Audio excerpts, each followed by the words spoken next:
What's the average life in the NBA players? What's the average? 4 years. 4 years. Wow. 4 years. 4 years is the average lifespan of an NBA career. And it take us 5 years after that to go broke. The truth about the NBA hits hard. Most careers crash and burn after just a few quick years. That's it. And here's the wild part. Most players don't even leave with stacks of cash like people think. A shocking number end up flat out broke.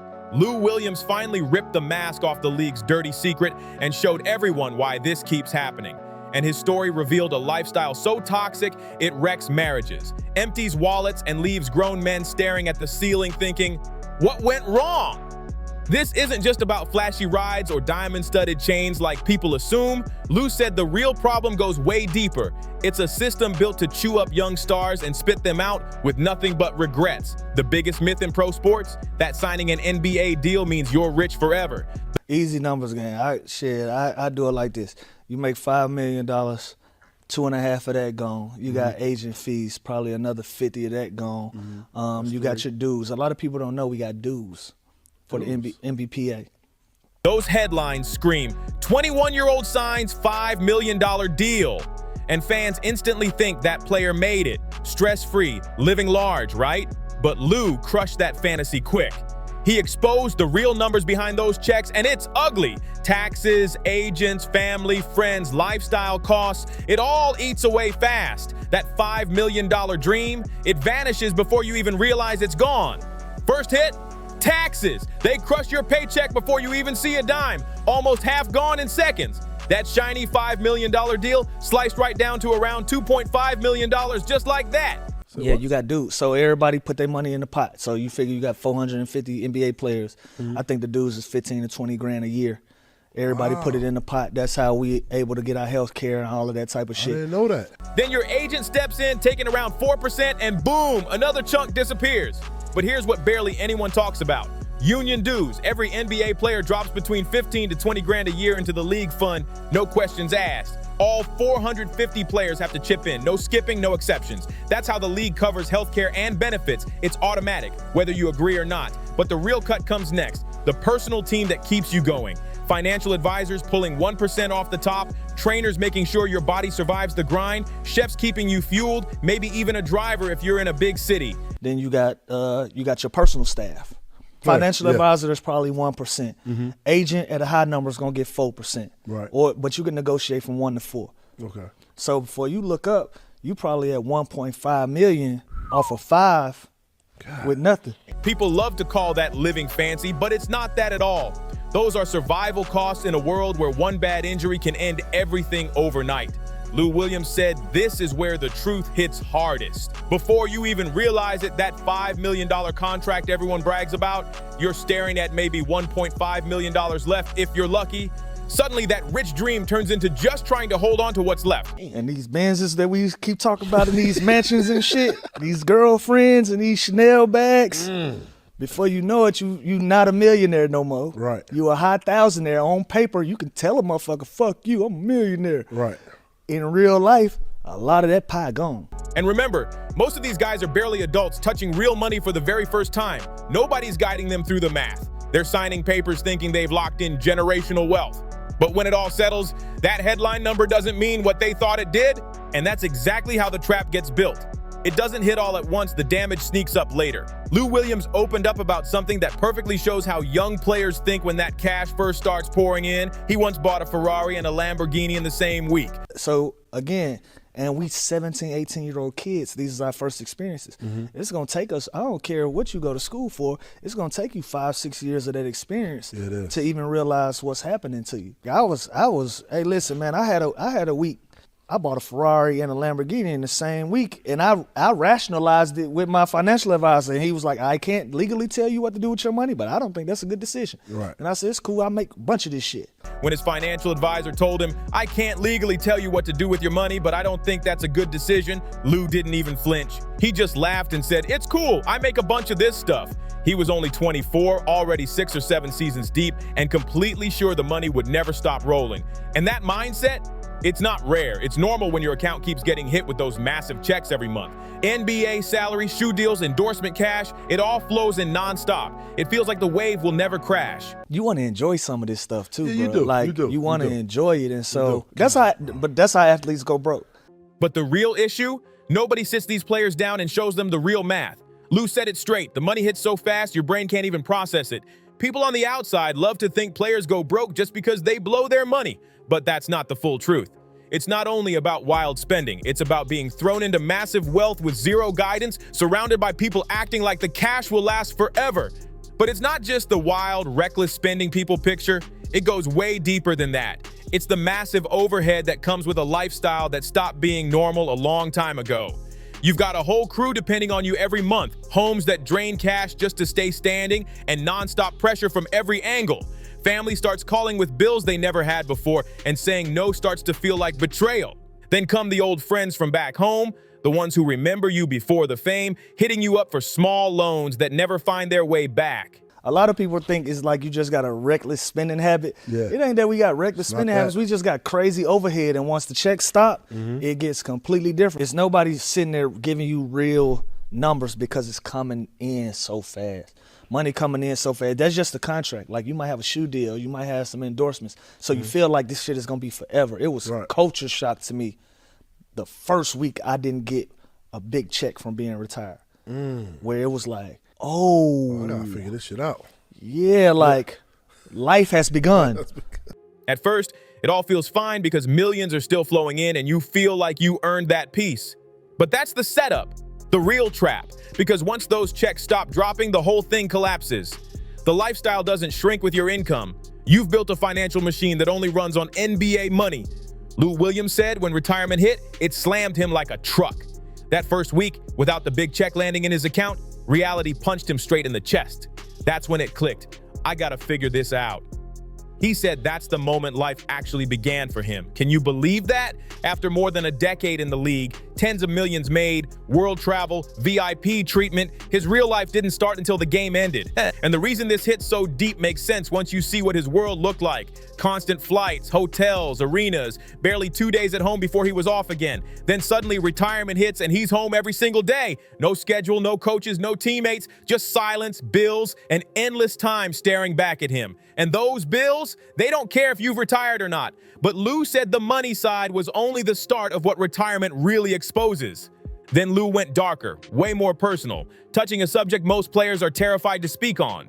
He asked the question every married athlete secretly wonders, but never says out loud: why do so many players get divorced right after retirement? And his answer? It's harsh, but real. Lou said a lot of these men don't truly know the women they married. He laid it out with a story that hits deep. Picture this: you're from Atlanta but balling for the Clippers in LA. Your wife moves out west with you, but you're gone 3 or 4 nights a week. Different cities, different arenas, non-stop movement. You see her maybe 2 nights at a time, and that becomes your entire marriage.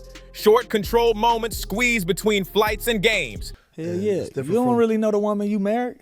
I'm from Atlanta. Right. If I'm playing for the Clippers, she might move with me, but I'm on the road 3, 4 nights a week. I only got to deal with her for 2 nights at a time.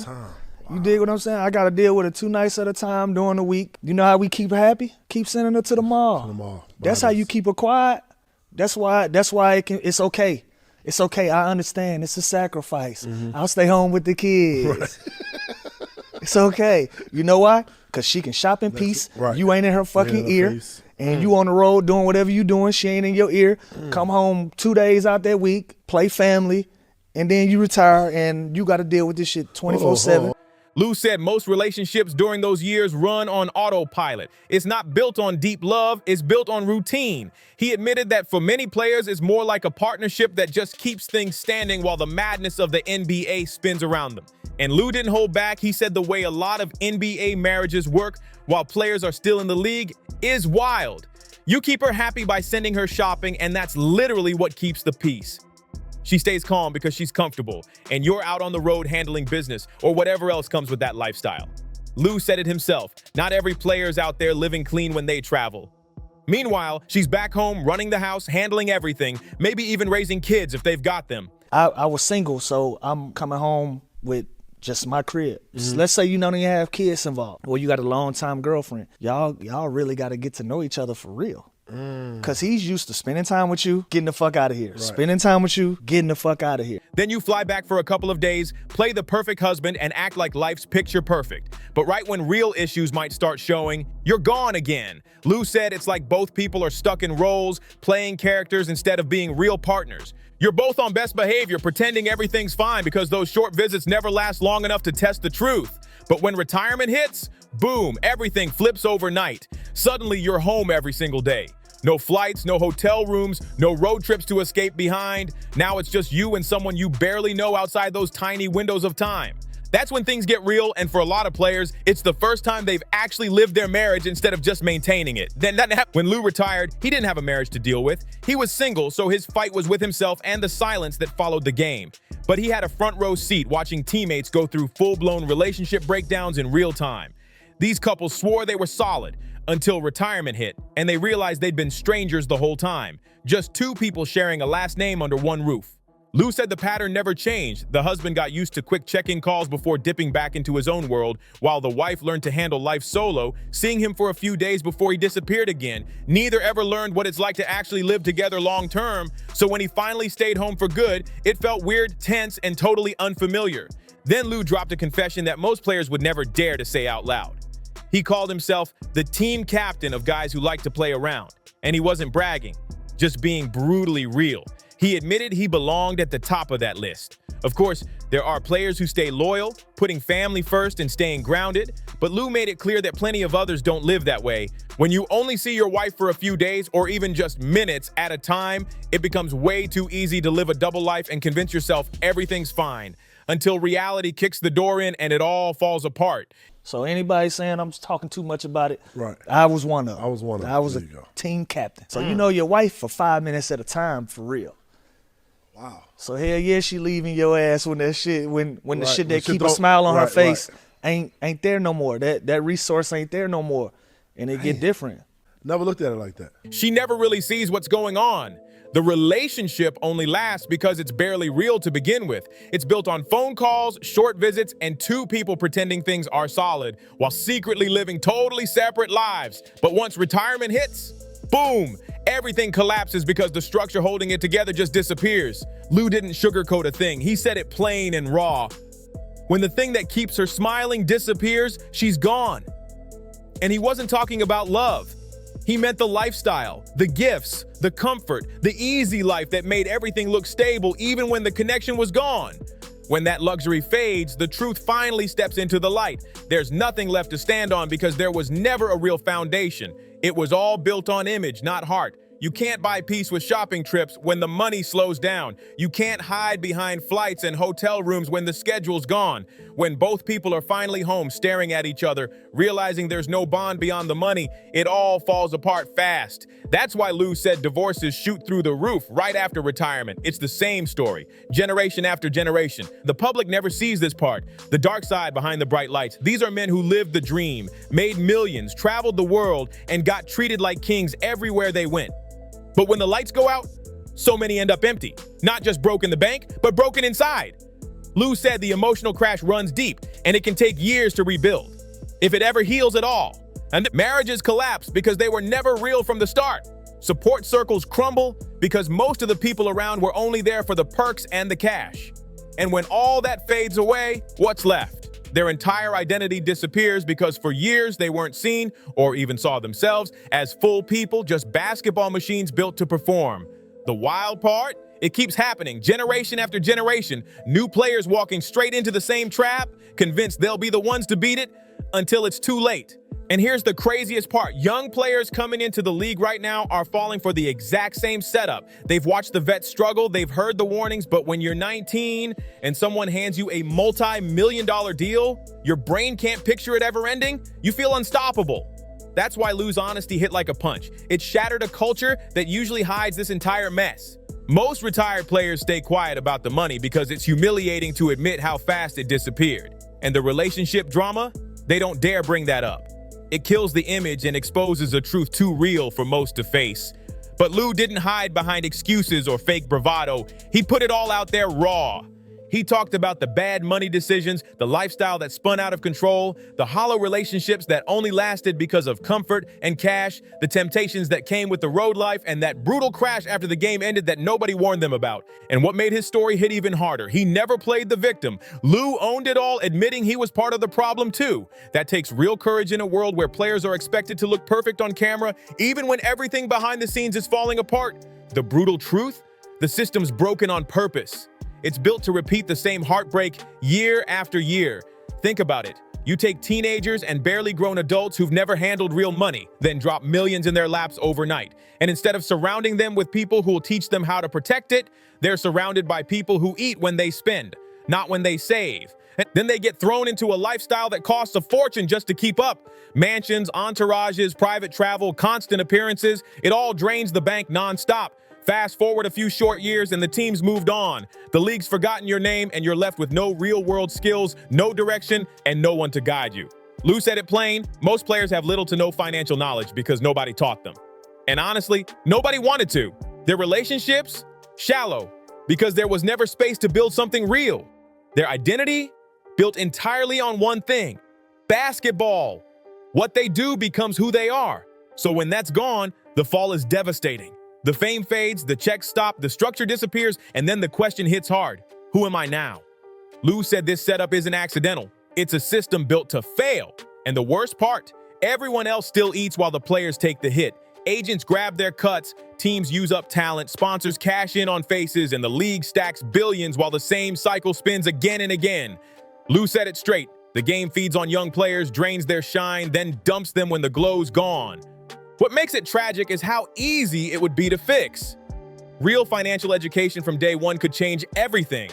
Imagine if rookies got real-life training, money management, planning for life after the game, learning how to build instead of just spend. It would flip the whole story. If success wasn't tied to that flashy, toxic lifestyle, so many of these crashes could be stopped before they even began. But the real truth, nobody wants to fix it. The machine runs perfectly for everyone except the players. It thrives on fresh faces, short peaks, and endless hype. It feeds off the young, squeezes out their prime, and when it's done, it just moves on to the next name like nothing ever happened. Lou said the few players who manage to keep both their money and their relationships together, they're the rare ones. Those are the ones who somehow escape the system instead of being crushed by it. And the ones like Lou, who actually speak up about the dark side, they're trying to warn the next generation before it's too late. But the sad truth is, nothing's really changed. The same trap just keeps resetting for the next group. This is the side fans never see while they're glued to the highlight reels, screaming over championships and arguing about who's the greatest of all time. Behind all that flash is a setup that quietly wrecks lives with precision. These players aren't just performers on TV, they're real people, living under insane pressure, surrounded by constant temptation, stuck inside a system designed to break down. The average NBA career, barely 4 years, just 4. And a few years after that, most players are flat broke, completely drained. Marriages collapse faster than anyone admits, and the mental battles hit hard while the crowd keeps cheering like nothing's wrong. Yet the machine keeps spinning with every new draft class, while everyone shrugs and blames it all on personal responsibility. Lou Williams shattered the illusion when he pulled the curtain all the way back and exposed what really goes down behind those closed NBA doors. He revealed things most players would never dare to say out loud, and once you really think about what he said, it's honestly heartbreaking. The NBA dream might look like the ultimate win from the outside, but Lou showed it comes with a price tag most players don't even recognize until it's way too late. By the time reality hits, the damage is already done. If this story opened your eyes to what's really happening behind all the glitz and camera flashes, make sure to hit like, drop a comment, and tell us what part of Lou's truth shocked you the most. I really want to hear your thoughts, so drop a comment down below. I'm thankful for every opinion and love seeing your takes on these stories. Thanks so much for watching and being part of this community. If you like this video, make sure to like, share, and subscribe to Ball Stories. It helps the channel grow and keeps these breakdowns coming your way. And don't stop here. Check out more incredible NBA stories right now on the channel. Trust me, you'll want to see what's next. Until next time, stay tuned, stay curious, and I'll catch you in the next one. Peace.